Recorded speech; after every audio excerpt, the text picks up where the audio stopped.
The Capitol is only the beginning. The Capitol, election fraud, even some of these fake false flag, mass shootings, or other terrorist plots, you can see where all of this is pointing. You know, if you look at the last 30 years through a particular lens, you really see where all of this is coming from. It is all about creating a pretext to crush political dissent, particularly, and this is important, particularly the dissent which comes from the white, middle American radicals. That's what this is about. This has been a 3-decade, 30-year program. They recognize, and when I say they, I mean the American regime, I mean the Iron Polygon, the Cathedral, the globalist American empire, whatever you want to call it, the people that are running the show, they know that the number one threat to their rule, which is criminal and corrupt and parasitic and everything like that, the number one threat that comes to their power and prestige and privilege, the charade that's been going on, is going to come primarily from white people, the white middle class, and white middle class people of kind of a specific political variety. Not necessarily like right-wing free market per se, but this sort of cultural right-wing, the kind of coalition that Trump animated and which put him into office in 2016. They know that. They know that if they have blacks, Hispanics, Asians, women, Muslims, whatever, those people just don't have the agency or the IQ or the kind of wherewithal to resist this giant extraction that's going on at the very top. This sick, like I said, parasitic ruling class expropriating the wealth and political power from the people in the country. So it's a very particular kind of political warfare against dissent. It's against this very specific kind of group.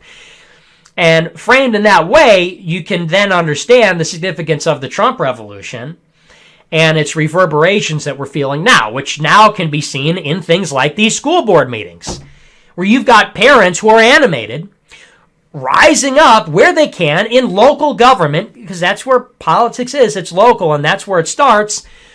You see white, middle class, these kinds of Trump-supporting radical types. And when I say radical, I mean that in a good way.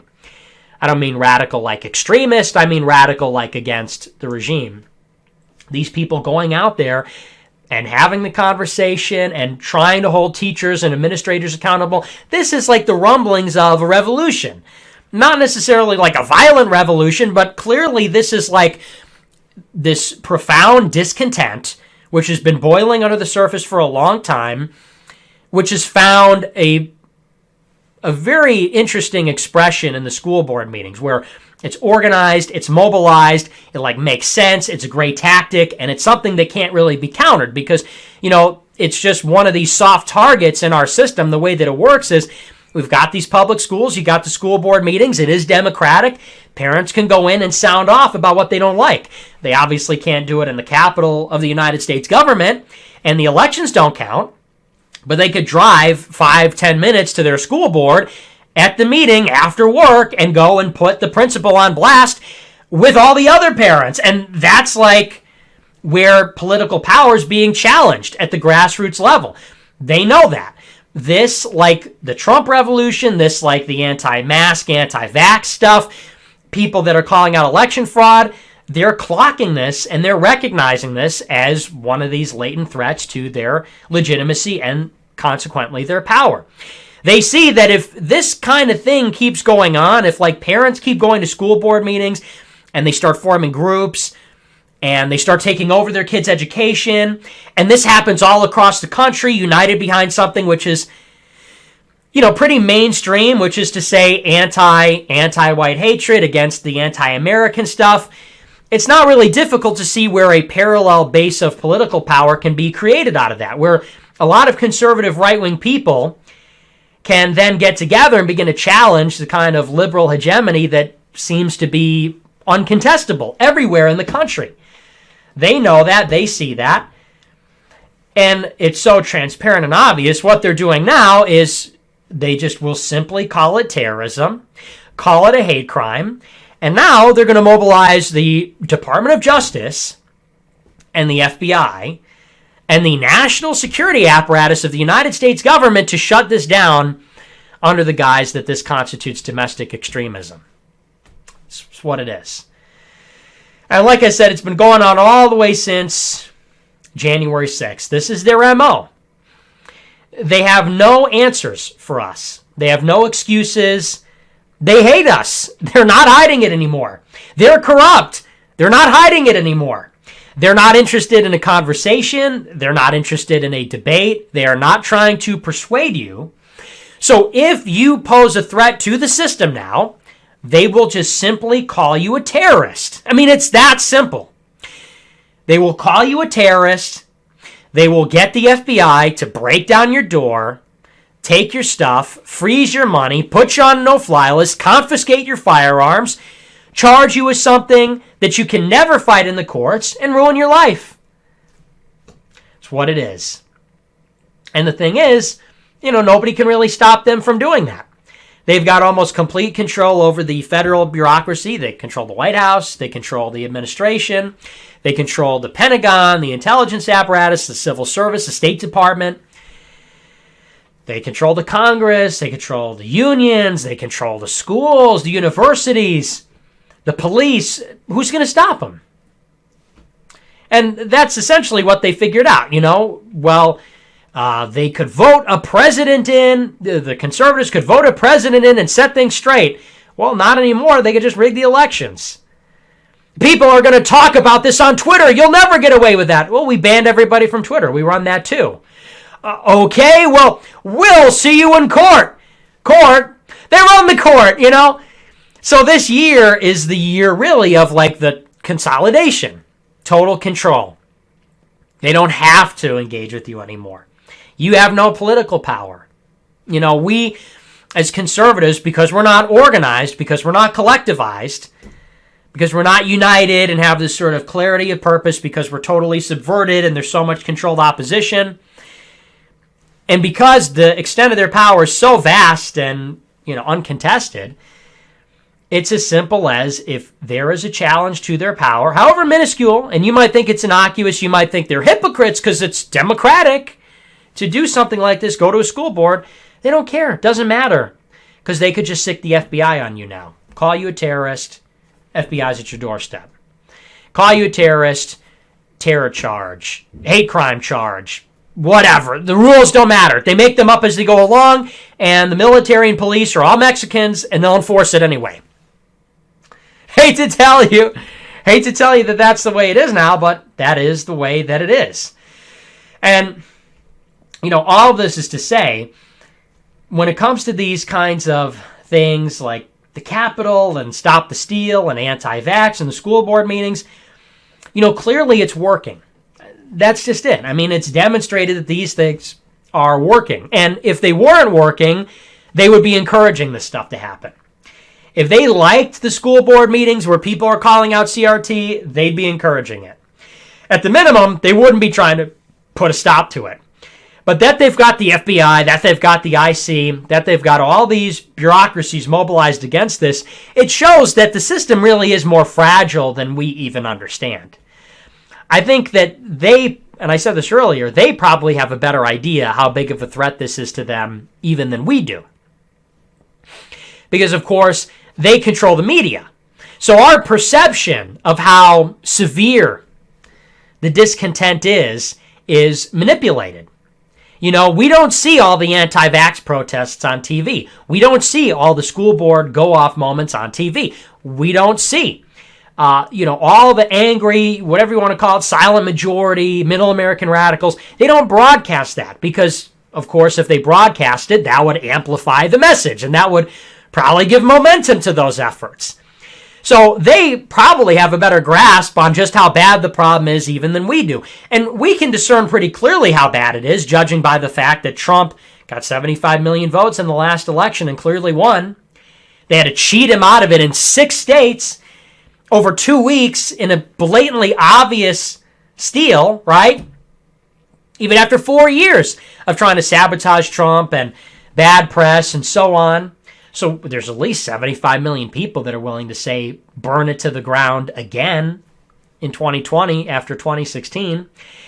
And judging by, just anecdotal evidence of what we see in school boards and the kind of rumblings and whispers that you're hearing in school, at work, in your neighborhood, people talking about anti-white, people even saying fuck Joe Biden at sports games and at colleges and things like that. Definitely there is something going on here, and I think that's why it's catalyzing this response from the government. They know it. They see it. Now they're trying to put a stop to it. How? Creating this chilling effect by bringing in the FBI, federal law enforcement. That's what they did with Stop the Steal. It's what they did with COVID misinformation, what they're doing in Australia. This is what they're doing at the school board meetings. But the point is this, got to keep our foot on the gas with this stuff. This is the right approach. Going to the school board meetings, going out to protest, Stop the Steal, these kinds of activities clearly are working. And I'm not going to say, blank check, hey, anything in the street is a good thing, but, you got to sort of reverse engineer why these things work. So school board meetings are perfect. That's like a soft target. I don't mean that in a military, like a violent context. I mean in the sense that this is a place where the government can't hide,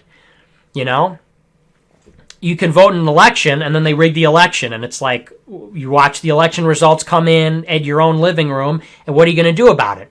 School board meeting, anybody could go, sound off, and give hell to the principal, the superintendent, whoever, and and the school board's an elected position. I mean, this is like something that can change in real time, something that's local, something that a group of concerned citizens, a group of concerned parents can flip. They can change the outcome there. And once that happens, you start to have a snowball effect, and it's not hard to see how that could go from local to regional and from regional to state level and so on.